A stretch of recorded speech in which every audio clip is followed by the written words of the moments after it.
할렐루야, 주님의 사랑으로 축복합니다. 예수님의 제자가 된다는 것은 그를 믿고 그분을 믿고 따르고 그분의 뜻을 받아들인다는 것을 의미하는 것입니다.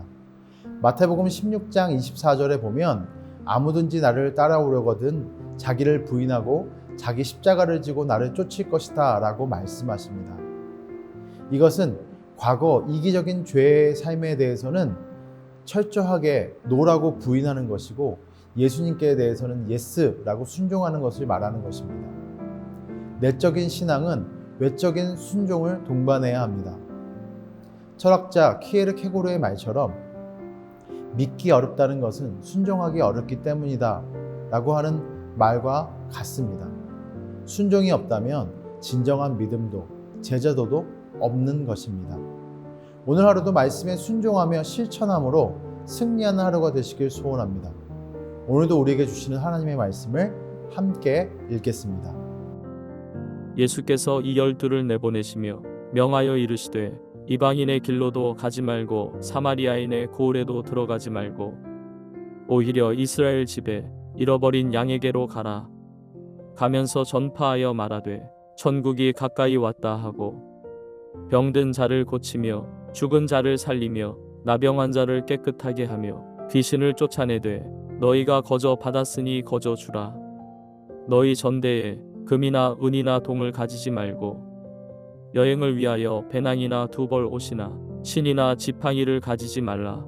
이는 일꾼이 자기의 먹을 것 받는 것이 마땅함이라.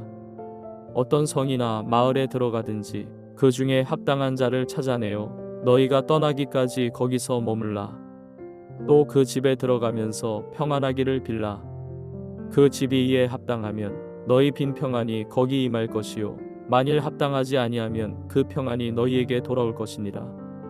누구든지 너희를 영접하지도 아니하고 너희 말을 듣지도 아니하거든 그 집이나 성에서 나가 너희 발의 먼지를 떨어 버리라. 내가 진실로 너희에게 이르노니 심판 날에 소돔과 고모라 땅이 그 성보다 견디기 쉬우리라. 예수님께서 제자를 보내시면서 상세하게 그들이 해야 할 것과 하지 말아야 할 것을 말씀해 주십니다. 먼저는 전도의 대상이 누구인지, 전파할 내용이 무엇인지에 대한 일과 물질에 대한 태도들을 세세하게 말씀해 주고 계십니다. 이것은 능력을 받았다고 해서 자신이 하고 싶은 대로 함부로 행하는 것이 아님을 알게 해주는 대목입니다.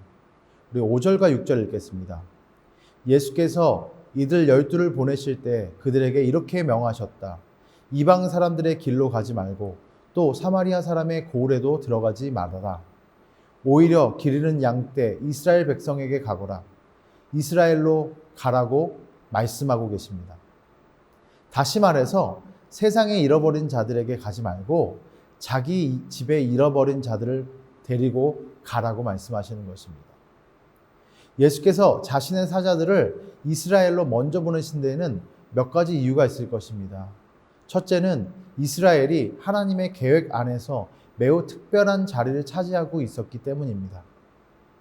그러므로 복음을 들을 첫 번째 기회가 이스라엘에게 주어져야만 했던 것이죠.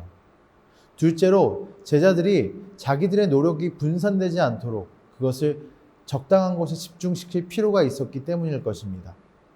그리고 마지막으로는 하나님의 방법은 언제나 가정과 공동체 사람들에게 먼저 간다는 것을 뜻하는 의미를 갖고 있을 것입니다. 그러므로 여러분, 우리 모두는 우리가 살고 있는 바로 이 장소에서 즉각적인 증인의 사역을 시작해야 합니다. 우리 사도행전 1장 8절의 말씀처럼 오직 성령이 너에게 임하시면 너희가 권능을 받고 가장 가까운 예루살렘과 그 다음 더 가까운 온 유대와 이웃나라 사마리아와 그리고 땅끝까지 이르러 내 증인이 되리라 말씀하신 것과 같습니다. 가장 작은 것부터 최선을 다하는 것, 그것이 하나님 우리를 통해서 이루시고자 하는 계획입니다. 예루살렘, 유대, 사마리아, 그리고 땅끝. 우리로 말하면 바로 평촌, 대한민국, 그리고 이웃나라 일본, 그리고 땅끝이 되지 않겠습니까? 우리 계속해서 9절 읽겠습니다. 전대에 금화도 은화도 동전도 넣어가지고 다니지 말아라. 주머니에 금화나 은화도 동전도 넣지 말라고 한 것은 철저하게 주님을 의지하라는 것을 뜻합니다. 이미 어제 나누었던 것처럼 주님께서는 우리에게 능력과 권세를 주셨습니다. 우리는 그분을 의지해야 하는 것이죠. 세상의 방식이 아니라 하나님의 방식으로 사역을 감당하는 것입니다. 나의 지혜로 하는 것이 아니라 하나님의 능력으로 하는 것이고, 내 능력으로 하는 것이 아니라 온전하게 하나님의 힘으로 하는 것입니다. 이것이 하나님의 사역의 원리입니다. 사랑하는 성도 여러분, 복음을 전하는 것이 두렵습니까? 그렇다면 우리는 왜 그것이 두려울까요? 그것은 내 힘을 의지해서 하기 때문입니다. 나의 힘을 의지하지 말고 주님의 힘을 의지할 때 우리는 비로소 두려움을 이겨내고 참 평안을 누릴 수 있는 것입니다. 주님의 복음을 전할 수 있다는 것이죠. 종종 복음을 전하는데 입술이 떨어지지 않는다고 말합니다. 그때마다 주님께서 저와 여러분에게 힘과 능력을 주실 것입니다. 그리고 주님께 입술과 혀를 주장해 달라고 기도해 보십시오. 주님께서 저와 여러분에게 말의 지혜와 능력을 주실 것이고, 그들을 넉넉히 감당할 수 있는 힘과 은혜도 허락하실 것입니다. 말씀을 정리하고자 합니다. 한 주의 삶을 살아나갈 때, 또 오늘 하루의 삶을 살아나갈 때 우리 모두는 무엇을 의지해서 살아나가야 할까요?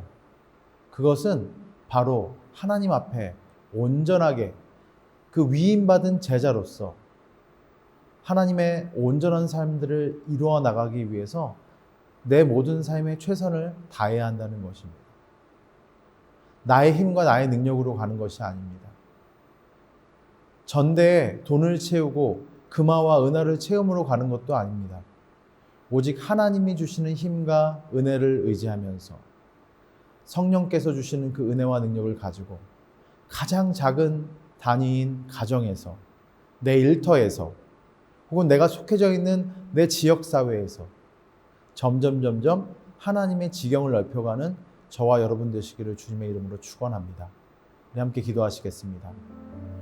하나님, 오늘 우리에게 허락하신 귀한 하루의 삶 속에서 내가 속해져 있는 지경 속에서 하나님을 영화롭게 할 수 있는 능력과 은혜를 허락하여 주옵소서.